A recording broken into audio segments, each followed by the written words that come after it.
All right, today I'm super excited. We've got Glenn Lundy on, and listening to his story, been following him for years. Introduced to you by Danelle Delgado, and watched your journey with Grant Cardone, and we cross paths a little bit. I was in Grant's office, and we actually had our software there, and we did a show with Grant Cardone where he did whatever it takes to join his crew, Right? and maybe a whole nother story and episode there. But we used our software and we picked the final candidates without ever seeing them. But anyways, and I know you're big with Grant. You won his competition Yeah, man. and you are just blowing up 800%. So we're going to talk about a lot of things. But first, you just got back from Italy with Steve Spray. Met him out there too when I was out at Grant's office. Super Right? awesome guy. How was Italy? Oh my gosh, bro. Are you kidding? It's incredible. Incredible place. Did you know the driving over there is nuts though, bro? I, you know, When no, I when haven't you been there. drive in Rome, so there's no lines in the streets. There's no lines, right? And Yeah. everyone is like, if there's space, they fill it. Like everyone's driving little tiny smart cars, and you got scooters, and you got motorcycles. And I only saw one truck. I was there 8 days. I literally saw one truck. It's all little cars, and there's no lanes. And so everyone's just filling whatever space that you can fill. So at one point there was like 5 lanes of traffic in a road that should have been like 1.5 lanes of traffic. There Yeah. was 5 lanes of traffic, people pushing everywhere. I mean, it's nuts. My anxiety bro. would be off the It's charts. nuts. Yeah. Well, I loved it. I had a great time. My daughter's 14th birthday. Yeah. We went to the Amalfi Coast for 5 days. Steve got married. It was beautiful. Then we went to Rome for a couple days. Went to Pompeii. Went to the Vatican. Did the Rome in a Day tour, which was phenomenal. It was great, man. It was great. But there's no place like home. It's great to be back home. That's so cool. So you can't tell my daughter's birthday is today. And Okay. so she's 13, but I'm not Oh, taking her perfect. to You need Italy to take her. I'm going to shoot her a message. Oh boy. for sure.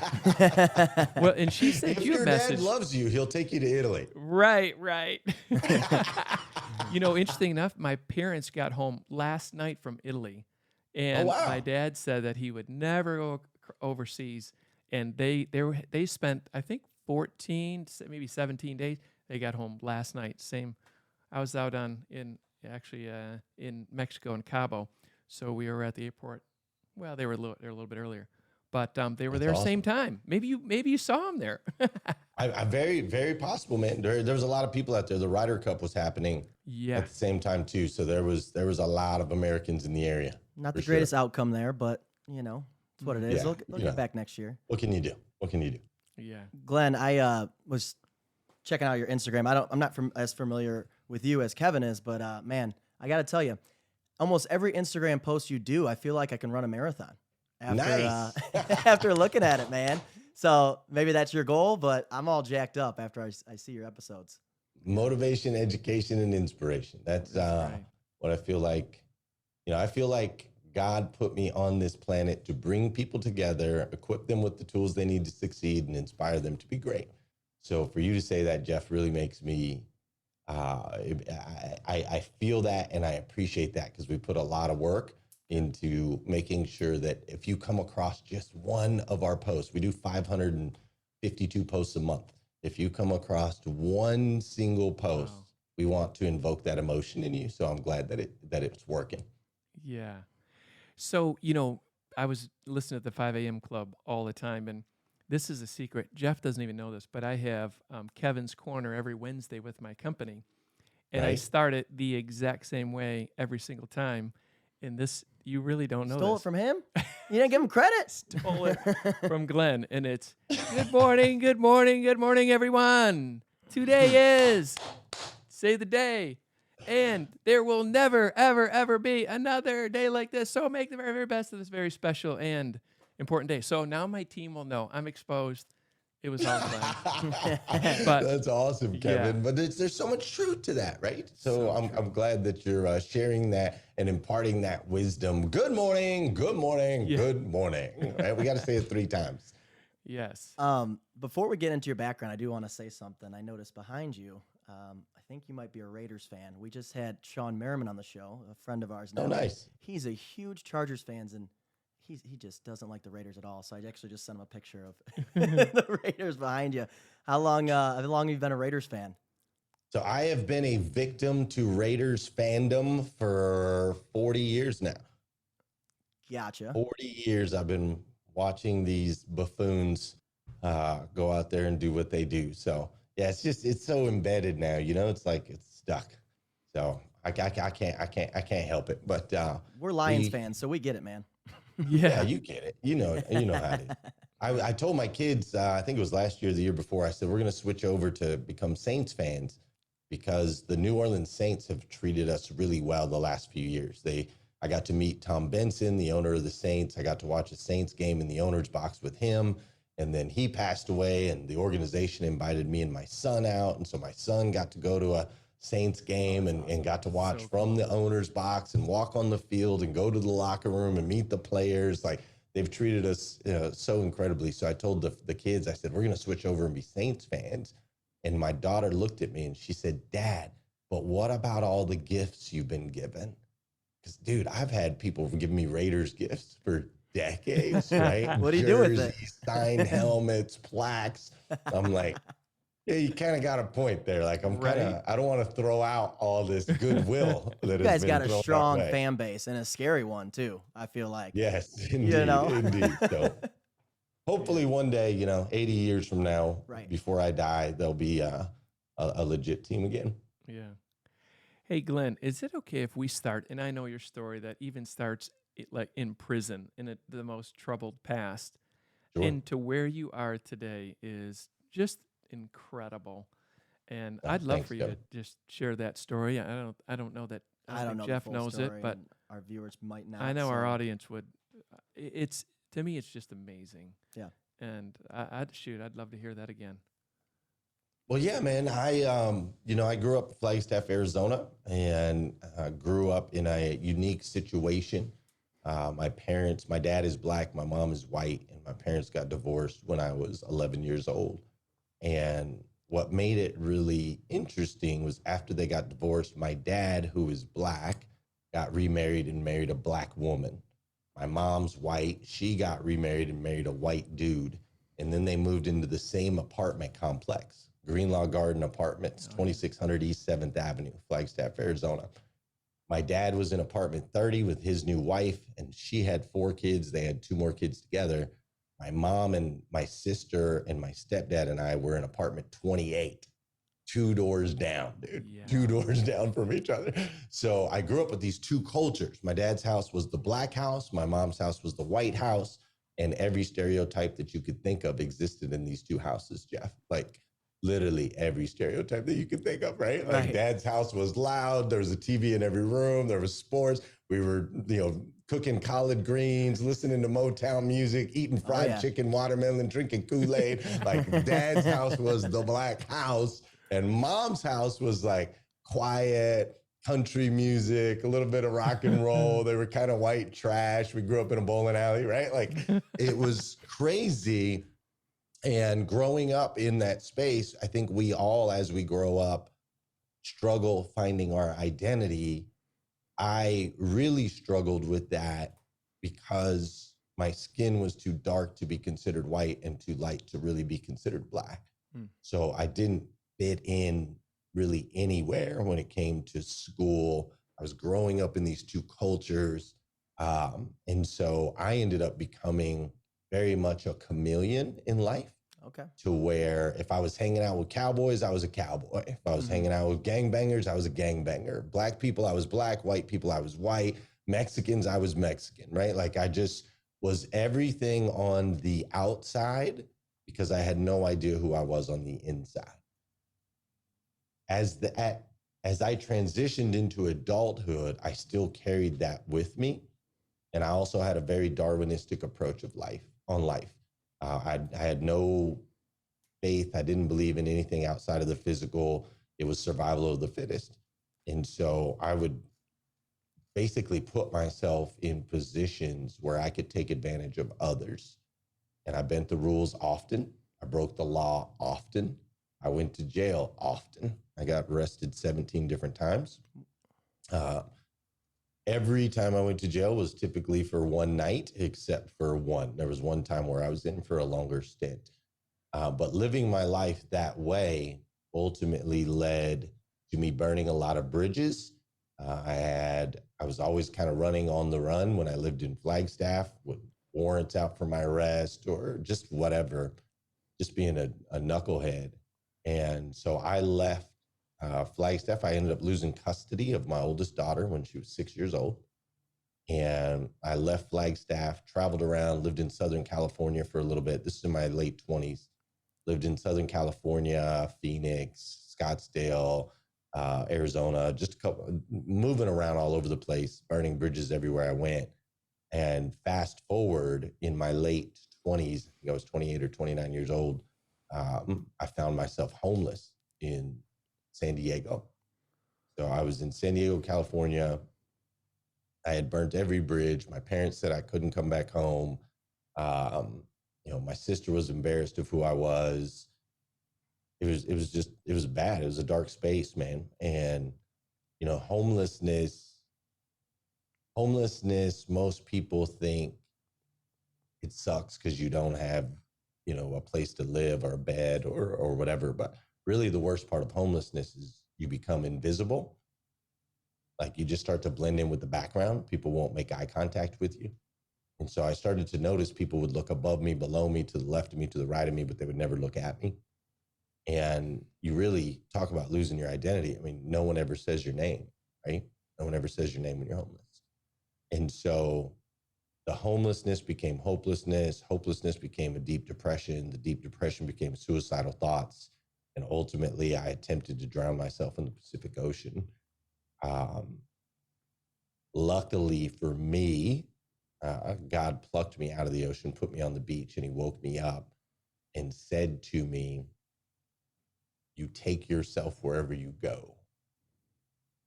And I had heard that before from a mentor, but I didn't know what it meant. But in that moment, I understood that though I had lived in different cities, I had different friends, I had different jobs, everything around me was different.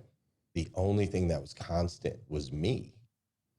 You take yourself wherever you go. Right. So once I realized I was the constant in these situations and they kept ending up in these dead ends, I then started to question and say, okay, well, wait a minute. If I am the catalyst of all things negative in my life, does that mean I can be a catalyst for positive things in my life? And if the answer is yes, where does that power come from? And so I began a journey of discovery of the third part of us, mind, body, and spirit. And so I went into Scientology, studied Scientology for 6 months. Then I got out of there and studied like Buddhism, Catholicism, Christianity.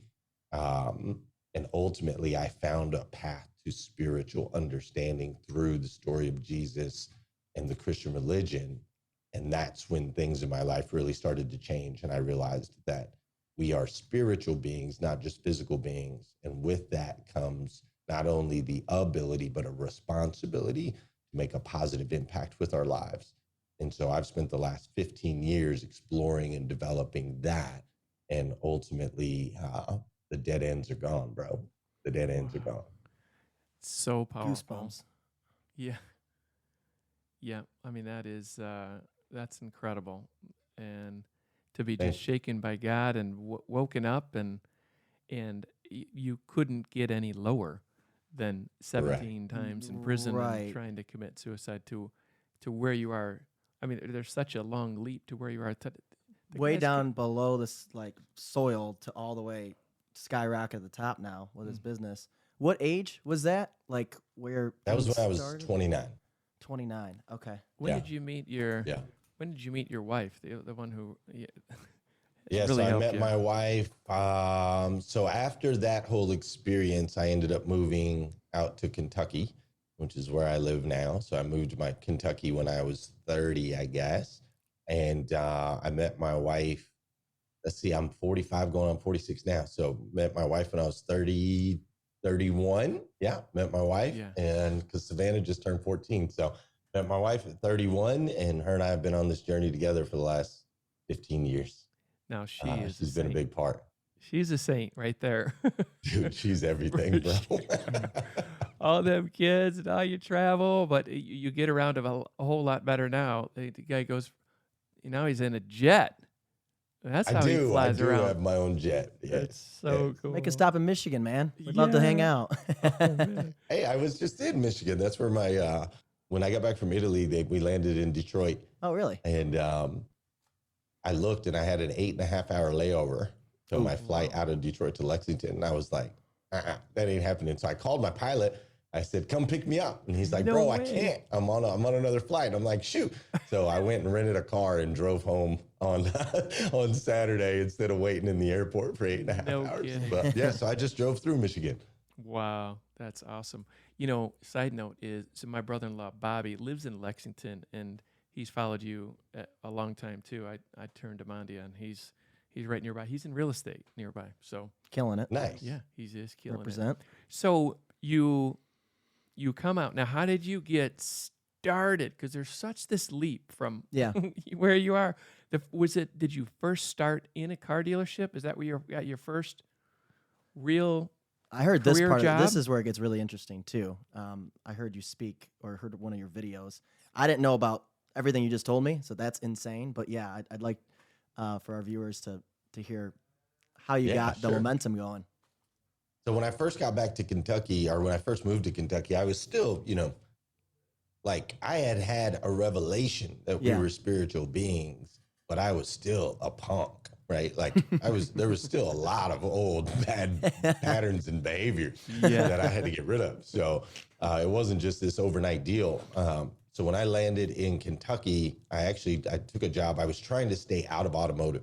I blamed automotive for a lot of the decisions I had made in my life. And so I created something called Kentucky Blue Poker Crew, which was a free poker league that ran in bars and restaurants here in Lexington, Kentucky. So I would go into the bar, say Kevin owned a bar. I'd say, hey, Kevin, what is your slowest night of the week? Kevin would say, oh, Tuesdays. We can't get anybody in here on Tuesdays. I'd say, okay, great. You pay me $5 a head, and I'm going to get people in here. They're going to play in this free poker tournament. It's like a league, like a dart league or anything, but it's completely free, no gambling, but they can earn points, and ultimately they can win a $10,000 seat to the World Series of Poker. You just pay me $5 a head. If nobody shows up, then you don't have to pay me nothing, right? So I put that together, and we grew it over the next 18 months to where we had over 10,000 members playing in the poker league. We were running tournaments in anywhere from 2 to 4 different bars or restaurants every night of the week, 7 nights a week. I had employees. It was crazy, man. And I was still in bars till 3 o'clock in the morning every night. I was still drinking like crazy. My wife was a bartender. That's how I met her, was at the bar, and she got pregnant with Savannah. And when she had Savannah, and when I say I was still the punk, like my wife and I got together, she gets pregnant, we break up. I have another girlfriend while my wife's pregnant with my child. Right? Like it was still crazy. But long story short, her and I get back together towards the end of her pregnancy, and she's like, bro, you cannot be out till 3 o'clock in the morning every night. Like you have to grow up at some point, and we got to do the right thing. And I did not want to lose another child. I had already lost custody of my 6-year-old, and I did not want to go through that again. And the only thing I really knew how to do was sell cars. That was what I was really good at. And so we moved to Paris, Kentucky, which is where my wife is from. Tiny little town, population 9,600 people. And there's a little Chevy store there, Dan Cummins Chevrolet and Buick, that was selling about 120 cars a month and had been in business for about 50 years. And so I went in and applied for a job. And when I applied, I said, look, man, I've been a finance manager, a sales manager, a GSM. You need me to be a part of your dealership. I should be a manager here. I applied for a management position. The owner of the dealership was very kind and said, we don't need any managers, but you're welcome to sell cars here if you'd like. And so I started on the sales floor. 4 months later, they made me a sales manager. About 8 months later, made me a GSM. About 6 months after that, made me the GM. Wow. And we grew the dealership 800% to become the second largest used cars franchise dealership in America in just under 6 years. That's where the name comes from. Okay. And that's where the 800% initially comes from. Yes, sir. Wow. So yeah, that's when I went into that dealership, I didn't want to get back in automotive. And so I literally took a piece of paper and wrote down, what is everything that employees, including myself, hate about the auto world, and what do customers hate about the auto world? And just made a commitment to do exactly the opposite. I was like, if I'm going to be in the auto industry, I'm going to make an impact in the industry. I'm not going to let the industry impact me. And that's what we did, man. We flipped it upside down, and it worked. Wow. So what was that like? I mean, you're a salesman, and in 4 months you became sales manager. You obviously had some sales experience, you know, to glean on in your past. But what did you do different than the other salespeople? Oh my, a lot. This dealership had been in business a long time, but it was a small town dealership, right? Everybody there was wearing, not everybody, but a lot of the salespeople there were wearing, you know, Carhartts and Carhartts and camouflage and things like this. This place had wood panels on the wall. Like it was lawn. They had lawn tables and lawn chairs for furniture. And I come in wearing a suit and a tie, right? To the point where one of the guys, him and I became friends later, but a guy named Ollie Taylor, he pulled me aside about 2 months in. He said, boy, you keep wearing that suit and tie around here, you're likely to get hung from it, right? Like they were not happy that I was dressing this way. So I did everything different. I ran fast when they moved slow. I asked questions when they just, did what they had always done. I used social media every single day when they thought that was the stupidest thing that you could possibly do. Yeah. I cared about the growth and the success of the dealership as a whole more than I cared about my individual success. And the owners took note of that. I took full-on ownership of the dealership. It didn't matter what role I was in. As far as I was concerned, I bled Dan Cummins blue, and it was my job to move that company forward. Yeah. And that's how I was able to get promoted so quickly. Other people were focused on their individual accolades. I wanted the dealership to win. And so, really just flipping the script. And over time, people started to see what Glenn was doing, man. And next thing you know, you got guys showing up in suits and ties and posting on social media. You know what I mean? Like, have you ever seen that video where one guy's dancing like out in the field and then one other guy joins them and then 10 people join him? And he's looking ridiculous. But then all of a sudden, one after the other, people come and it's like a whole like mob of dancers. Yeah. Exactly, man. Exactly. That's what it was like. But I had to dance by myself for a while and take a lot of hits and a lot of heat before people started to jump on board. That's the hard part, right? That's where most people, they start down that journey like, hey guys, I got a good idea. You should do like this. And they look around and no one's really joining in dancing. And then they quit. And, consistency is something that you have inside you, and that all the top people and producers in whatever field it is they do the same thing every day, not just the days they feel like it, not just when they want to, but they do it every single day. And man, I would imagine consistency must played a big part. Yeah, actually, Kevin, I love the English language. I love words. Words have energy and words have power. And I think that a lot of people have heard they should be consistent and they understand the power of consistency. But if we actually try to define consistency, right? Like if I say I consistently work out, what does that mean? Different things to different people. Yeah, 5 days a week. Consistently can be, the word consistently can be perceived in lots of different ways, right? I consistently work out. Okay, that's 3 days a week. Once a week. I consistently work out. That's once a month. I consistently work out. That's twice a year, right? It can be perceived different ways. Right. Imagine telling your wife, like, I consistently am faithful to you. What the hell does that mean, right? Like, what do you Yeah. mean consistently? So Right. I shifted in my life the word consistently to daily. So true. Now, what does daily mean? Yeah, If I it's work out clearly daily, what does defined. that mean? Clearly defined. Clearly defined. It's every day, right? If I'm faithful to my wife daily, what does that mean? Yeah. Every single day, right? And so in my life and with the people that I've been blessed to be able to make an impact and bring into my circle and work with and so on and so forth, we threw the word consistently out and replaced it with the word daily. Yeah. We do things daily. We make an impact daily. We bring people together daily. We inspire them to be great daily, right? We equip them with the tools they need to succeed daily. Morning routines are daily. Investments in our kids daily. Investments in my spouse daily. And when you make that shift, bro, it's Right. incredible. Powerful. The That compound effect of that is- is tremendous. That's massive. Kev, one thing I definitely want our listeners to take note of. Glenn said this earlier. What does every employee hate or not like about the auto industry? It's very similar to insurance, because insurance has a bad stigma. So I think it'd be a great exercise. Like, what does every candidate in my area might not like about insurance? And do your Right. best to Yeah. instead of a boring environment, make it a fun environment. Instead That's of, right. hey, it's a boring industry. No, like do everything you can to show it's the opposite. And I think that's what you were hinting at. Like you kind of made an effort to do what not the typical car dealership does. Yeah, what does a customer hate about automotive? They hate that it's not transparent. Okay, let's be transparent. Right. Right. Simple, right? They hate that it takes a long time to buy a car. Okay, let's make it not take a long time, Right. right? Sleazy It- car it- salesman. How What's about that? Sleazy car salesman.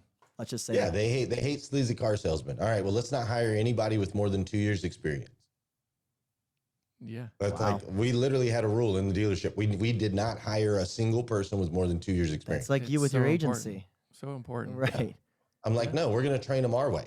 And That's all we what did. else do they hate? Well, they hate when their salesperson is unprofessional and doesn't know their product. Okay, great. Let's just make sure all of our salespeople are professional and know their product. Like Yeah. once you know what the consumer doesn't want, it's very easy to create what they want. Step inside the shoes of the prospect. Yeah. And your employees, right? That's something we flipped upside down in the dealership world right out the gate is most people in business, they say, okay, I want to make money, right? So I want to make money. So they're focused on profit and they develop a product that ultimately is going to make them money, right? So it's money first. Then once they start selling that and they're making some money, then they say, okay, well, I need more customers. If I can get more customers, I can make more money, right? So it's profit first, money first, then customers second. And then once they get to a certain level of customers, they say, oh, well, if I hire some people, then my people can allow me to get more customers, which gives me more profit. So then they hire more people. So the triangle is really like money at the bottom as the foundation, customers in the middle, and your people are like last in the chain, right? So we flipped that upside down.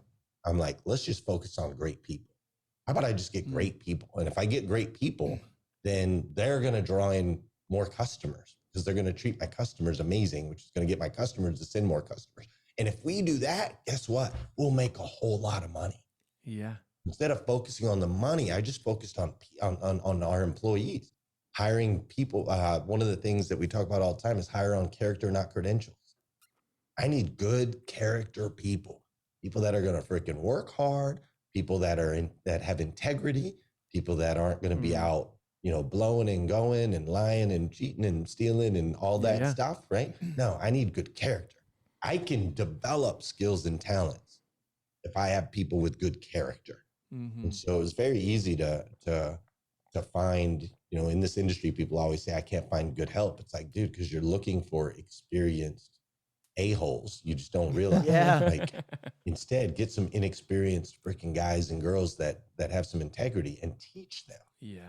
Teach them. It's, So that was our model. You're like singing from our song sheet. Now, here's the interesting, like, I know way more about you than you know about me, but that's our whole company is literally, we've got 27 employees built on that That's it's awesome. hire the right person. And it's sometimes really difficult to get an agent to see the light that, training is hard. Like, I get it. I mean, it's going to be hard to train the right one, but in the long run, it is such the better play. And you're No going to doubt. get somebody that's going to be way more loyal to you and is going to last longer with you. And if you hire, conversely, the wrong person, not only that, is like how expensive it is just out of this world. And Yeah, so no doubt, man. yeah, that's awesome. No, So- you didn't hire anyone over 2 years experience. Like, I don't know. Like, I wish I could describe like insurance agents would want to do that, right? But it's important to know experience isn't everything. No. And sometimes what Glenn's saying in his case, he doesn't want a lot of experience. No. So here's Then the you got to interesting spend all thing. this time trying to break bad habits, bro. Yeah, like, right. It takes way longer, as far as I'm concerned. Yeah. To take somebody that's created those bad habits, it's way longer to teach them a new way than to just take a blank slate and they don't know any other way. Yeah. We hired a bunch of 20-year-old kids that had never sold a car before in their life. And we're like, oh, by the way, you're going to sell one car a day every day that you're at work. That's the expectation. They're like, okay. Glenn, And do they wear a just go out and suit? Do they have the freaking suit sell a and car. tie on? Right. Yeah, you're gonna rock a suit and tie, and Yeah. you're gonna sell a car every day that you're at work. You're gonna show up at 8:30. You're gonna be excited about the meeting, and they're like, okay. Whereas I tell some 35-year-old that's been in the business 15 years, he's gonna sell a car a day. He's like, nah, man, like That's not how we did 10, it at 12 Ford. cars a month. That's Yeah. industry standard. Da, da, da, da, da, da, da. I'm like, get the hell out of here. Right. So this just happened about 3 hours ago, because in the morning meeting with the salespeople, we listened to a sales call, and I was like, listen, you've been with us for about a year, a little over a year now, and I think you would have sold this customer 1 month instead of 1 year. It's like you got too smart. You got too figured it out, and you lost your energy and your mojo that you had when you first started. I think Right. that guy could have sold it. And so Right. that's what we need to, bring back in, is almost, just get dumb again. And we used to do in the car business, same thing, because I was in there for, I told you, it was actually 13 and a half years. It's like, you get the new guy. Who do you want waiting on the guy that's got $4,000, $5,000 negative equity? You want the new guy. He's like, oh, yeah, come on All over. day long. Have a seat, and he sells on the emotion, the excitement. And the person who knows it all, they got it all figured out, right? Oh, $4 or $5,000. Well, you should probably stay in that for a little bit. We probably can't get you bought. Probably can't No get Didn't you even doubt. bought. entertain the idea. Right. Yeah. Same thing. And the worst part is that really happens more, I think, what I've noticed is it happens even more like in leadership, right? Because we take our best people and we promote them. We put them in leadership roles, and their experience starts to add up. And I understand how their experience is of value. It's a benefit in many ways. But what you're talking about right there, Kevin, is they start making decisions because they're so smart, right? And that's why we put them in the role. They're Right. good, but they start making these decisions. Whereas sometimes you just gotta throw stuff up against the wall. I was at a dealership recently, and they pulled the credit score's not what they want it to be. The manager's like, you ain't got nothing here. Go Right. tell them they got to have a co-signer. They got to put some money down. Da, da, da. I grab it. I'm like, bro, what are you talking about? You ain't got nothing here. Like, they've got good time on job. They make good income. We always talk about there's 3 legs to the deal, right? If they make good money and got good time on job and have bad credit, there is a way. There is a way, right? You just gotta figure it out. If they have good credit and bad time on job but make money, there's a way, right? Like if we can Right. get 2 out of the 3, Oh, yeah. there's a way. But I think as we develop, or as our leaders develop, that's where we really can get in trouble, as we build long-lasting relationships, and no one wants to get rid of somebody they've been running with for a decade. But if No. that guy or girl doesn't have that new person hunger and Right. desire, Mm-hmm. then you got to fill it. Look at the NFL or any of these professional sports leagues. Like, the guy that wants it the most is the guy that gets the spot. And it doesn't matter if he's a college kid that just stepped into the training camp or the 15-year veteran that's been there forever.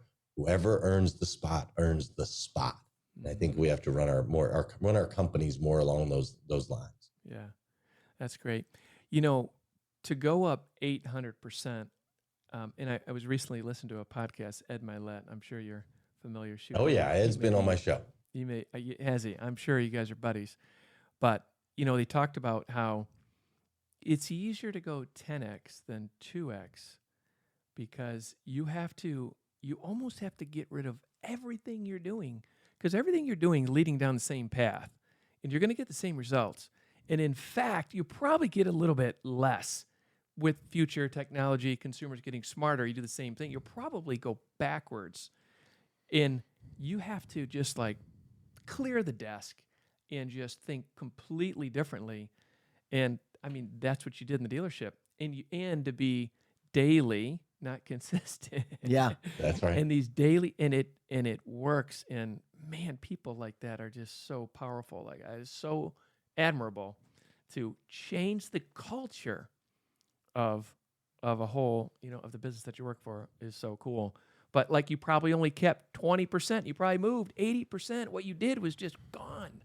Yeah, for sure. We, including 80% of the people that were there when I started, Yeah. they were gone, But Grant Cardone actually just recently, he had a video talking about this very thing. And he said, there's never been a level in his life where he didn't have to let go of one thing in order to get the next, right? He's like, man, you want to go from 1 million to 10 million? You have to let go of being a millionaire. Like, you have to let go of that, Yeah. that $1 million lifestyle. You have to let go of it in order to step into the 10 million, right? Yeah. You have to let go of the $10 million lifestyle to step into the 100 million. Like, it doesn't matter what level. You got to let go of the $50,000 a year lifestyle in order to get to the $100,000 a year lifestyle. Yeah. And so there's always, the way I teach it to my kids is, when they're trying to climb a rock wall, right? I'm like, you have to let go of one grip in order to get to a higher level. You can't hang on to the one below you while you're reaching up for the one above you. At some point, you have to let go, and it's scary, right? There's a gap there, and there's a chance you're going to fall and you're going to hurt yourself. But ultimately, there's no way to get higher without letting go. I mean, ultimately, we're all getting what we deserve at the moment, right? I mean, no doubt. That's all you can't get any better by. Ultimately, you're staying the same. Like we get what we deserve at the moment. Now we can reach higher, and that's the scary part, and to change and evolve. And you can probably think back about the different levels you were at and what you had and how you think now compared to how you thought even a few years ago. Well, yeah, through the green leg apartment, on the beach. I mean, it's just like so many moments in your life where you're like, whoa. And now to be where you're at, it's freaking amazing, man. Good for you. Yeah, God is good, bro. Yeah. God is good. That's for sure. He rewards those of us that are willing to step out of the boat and be uncomfortable. And there's then a lot of reward in that. At what point, I mean, I think I saw something about your ebook. Is that available to anyone? And what made you, write that and get into that? Yeah. So when I first started this journey of, understanding the spiritual side of self, there was a lot of studying of different people. And I always think it's so funny, right? Like motivational speakers, there's different motivational speakers, and a lot of us know all their names, right? But it seems like they come at the right time in your life, right? Like when I first got back, it was like, or when I first started going down this world of discovery, it was like Eric Thomas, right? You guys know Eric Thomas, the hip hop preacher.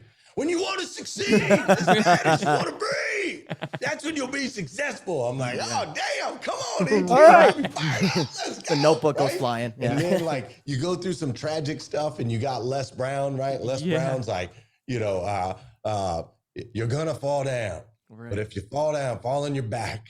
Because if you can look up, you can get up, right? So he would bring that. So I had like this season of E.T. and this season of Les Brown. And then there's like Jim Rohn, Jim Rohn comes in and he's more of and John Maxwell brings his own little style. Yes. I'm listening to that, right? So I'm going through all these different levels and I'm studying. And as I'm studying, I'm trying to find patterns, man. Like what is the through line between all these different successful people? And what was interesting is it wasn't what I thought. What I found is that every successful person I studied had a powerful morning routine. Every single one of them. from Warren Buffett to Gates to Beyonce to all of them, everyone in between. Eric Thomas gets up at 3 a.m., spends time in prayer, right? Like they all had a powerful morning routine. And so I started testing out different like pieces of morning routines. I'm like, Tony Robbins says I take a cold shower every day.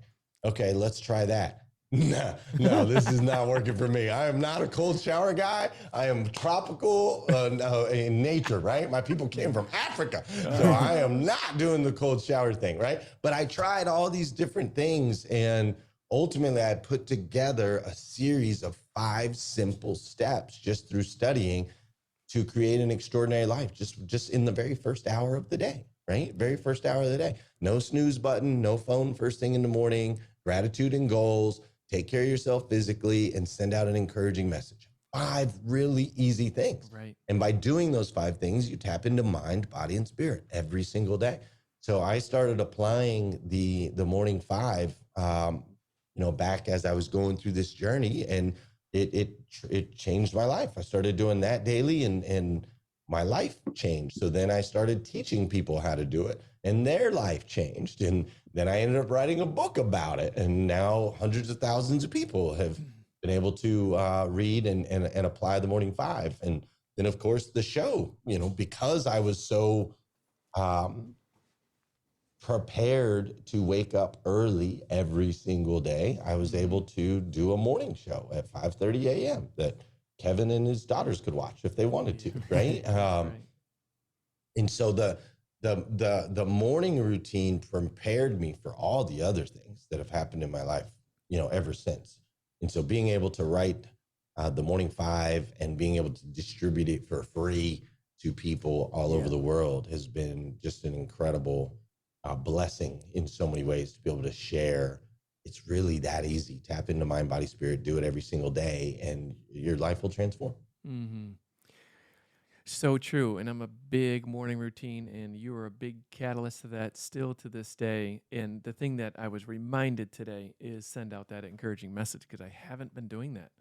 And Bro, it's like one of the first ones to go. I've noticed is I'll have clients that are doing well, and then they go into a slump. And I'll say, okay, great. How's your morning routine? I'm still doing pieces of it. Yeah. And I'm like, well, what pieces? I'm still working out. I'm not hitting the snooze button. I'm grabbing my phone, but I shouldn't be, but I'm writing down my goals, like little pieces. Yeah. I'm like, dude, no. You got it. It's all 5 pieces. It's all 5 pieces, right? It works together, because when you do those first 4, no snooze, boom, you're already a champion. You're winning, right? No phone first thing in the morning. Great. We're not going to let someone else control our destination. We're going to dig into our spiritual side. Gratitude and goals. Grateful for where we came from, but yet we're stretching for more. Taking care of the physical. Body's healthy. We feel good. You've now become a generator, dude. You've generated this positive energy that needs to be released. You need to release it into the universe to get a reward from it. Every historical religious text talks about this. Karma. The Bible says what we give, we get back tenfold. We've all heard these things. Yeah. It's an energetic exchange. So when you send out an encouraging message like, oh, you're amazing, or it doesn't have to be anything big, right? Facebook message, sticky note on the wall, whisper into your kid's ear. When you release that positive energy by sending out an encouraging message, not only does it impact them, but it converts. It comes back to you tenfold, dude. Freaking crazy. It's a win-win situation all the way around. So we can't skip that last step. Otherwise, everything that we generated, all this energy we generated, we just lock it into ourselves. Yeah. And that's not why we're here. We have a born on date and an expiration date. The dash in the middle is the impact that we have on others. That's why we're here. Yeah. So if we're not exercising our right to make a positive impact in other people's lives, bro. Yeah. It says it in the parable of the talents. God says, if you bury your talents, I'll give you no more. Multiply them, bro. Multiply them. If I give you 5, go back and bring me 10, right? Yeah. And so morning routines are not as much about self as people think they are. They're about creating an energetic being within you that can now go out and be a light. so good. It's like So Now Kevin, you know send why out I your wanted him messages, on bro. so I bad. can't even keep up. Like I'm like, all right, well, we got the recording this time. Literally, when we started the podcast, I'm like, we have to have Glenn Lundy on. Yeah. We have to. So we talked. What was it, Jessica? Yeah. Is that Jessica? Man, we your kept assistant, I going. think. We're like, She's we awesome. were relentless. Well, I'm so grateful that you were, man. She was Pure great. follow-up. Yeah. And one thing, I don't even know if we noted this. Aren't you like number one in the world for taking your dealership at a certain to wherever you were at scratch to then organically growing it 800%? Aren't you like? Yeah. So number two, we became. I mean, I guess growing at 800% in a small town, I don't know anyone else that's ever done that. Yeah. But we did become the second largest used car franchise dealership in America. Amazing. Yeah, it was the It first would- thing that on Wikipedia. I'm like, what the heck? It's Yeah. interesting. You said, with 10,000 people in there, like, wow, Right. people are like, how does that happen? So a quick little minor relatable story, like in Allstate, we're in a town, Lake Orion, of 10,000 people, and we Okay. actually grew it. We were number one in the country twice. Amazing. And people man. are like, you must have millions of people. You live in the heart. And Yeah, like, right. No. So, the story is for anyone, you're in a small town, like the only constraints you have are the only ones that you put on yourself, whatever box you're putting yourself in, because clearly to be the largest used car dealership with 10,000 people doesn't seem possible Nuts. to so many people. Yeah, it's crazy, man. I don't know. Some people might not know this, but like back in the 90s, they created this thing called the internet. And when they did, it changed geography. Right. Before, I could only sell a car to someone down the street because that was the only people I could let know I existed. Now, unless I have to ship it over an ocean, they are a potential client. Like, Right. simple as that, right? And who knows? Maybe one day we'll figure out a way that the manufacturers will let us ship over the ocean. Right now, they won't let us. Yeah. Right? It's illegal, so we can't. Right. We don't do anything illegal. But I still deal with dealerships that are like, oh, well, we're, our market, Right. 25,000 people. Our market is 50,000 people. I'm like, dude, Yeah. the Limited. internet was invented 30 years ago. Your market is the United States of America. Right. Yeah. You have 400 million people. Yeah. That is your market. And all you got to do, dude, I like the law of 1%. I talk to my wife about this all the time, right? If I can create a product that if I were in a room with 100 people, one of them would buy. That's it. I don't need a product that 100 people out of 100 will buy. I just need a product that 1 out of 100 people will buy. If I can do that, then that comes out to 4 million people. Can you see it? Oh, It's getting there. There it is. There you go. That's clear. it is That's very clear. 4 million clients. Right. If I can just get a product that 1 out of 100 people would buy, and I can get it in front of 400 million people, that's 4 million clients. And bro, golly, because we do high level coaching, right? So if I had 4 million clients, oh my gosh, dude, I would have a $16 billion company. And that's with a product that just 1 out of 100 people want to buy. Wow. Right. Like the law of 1%, dude. You've got to think bigger. The market's not your local grocery store. Yeah. The market is the United States of America, as long as this is a free enterprise country. Well, what I'm learning here too is our market doesn't just have to be insurance.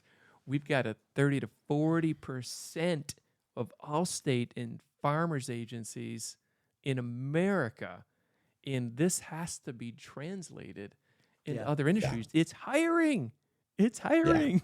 We're talking to, more than 1 out of 100, right? So like this is so true. We have This is the 34 journey. million small business owners, right?